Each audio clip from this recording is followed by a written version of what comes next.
இந்த மாதிரி ஜெபம் செஞ்சா நம்ம தந்தை ரொம்ப சந்தோஷப்படுவார். இந்த ஜெபத்தின் மூலம் தூய தந்தையை மகிமைப்படுத்தும்.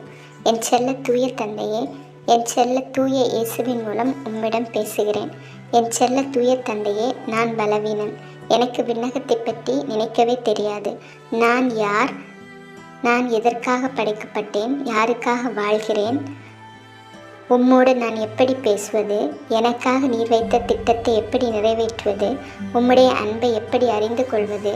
நான் எப்படி உம்மை அன்பு செய்வது? எனக்கு ஒன்றுமே தெரியவில்லை. என் செல்ல தூய தந்தையே, உம்மோடு இணைந்து இருக்க வேண்டுமானால் திரு விவிலியம் படிக்கணும் என்று சொல்கிறார்கள். பல மணி நேரம் ஜெபிக்கணும்னு சொல்கிறார்கள். இன்னும் பலவற்றை சொல்கிறார்கள். என் செல்ல தூய தந்தையே, நீர் என் இதயத்தில் வாழ்கிறீர். என்னை நினைத்து கொண்டிருக்கிறீர். எனக்காக உண்மையை துன்பப்படுத்தி உமது ஒரே மகனின் இரத்தத்தை சிந்த வைத்தீர். இன்றும் இப்பொழுதும் நீர் என்னை நினைத்து இயங்குகிறீர் என்பதை நான் முழு மனதுடன் நம்புகிறேன்.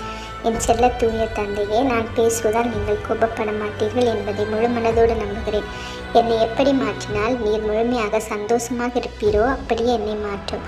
நீங்களே சொல்லி இருக்கிறீங்க, மத்தேயு 6:33, உங்களை தேடினால் இந்த மண்ணுலகில் நான் அன்போடும் மகிழ்ச்சியோடும் வாழ தேவையான அனைத்தும் சேர்த்து கொடுக்கப்படும். என் செல்ல தூய தந்தையே, உம்மை தேட எனக்கு தெரியாது. நீங்கள் தான் கற்றுக் கொடுக்கணும். இந்த ஜெபம் உம்மை சந்தோஷப்படுத்த செய்யும். இந்த ஜெபம் உம்மை மகிமைப்படுத்த செய்யும்.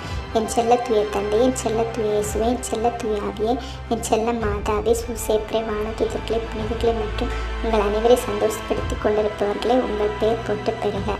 உங்கள் கூட்டத்தோடு நானும் இந்த உலகத்தில் அனைத்து மக்களும் இருக்க எங்கள் மீது இரக்கம் பொழியும். ஆமென்.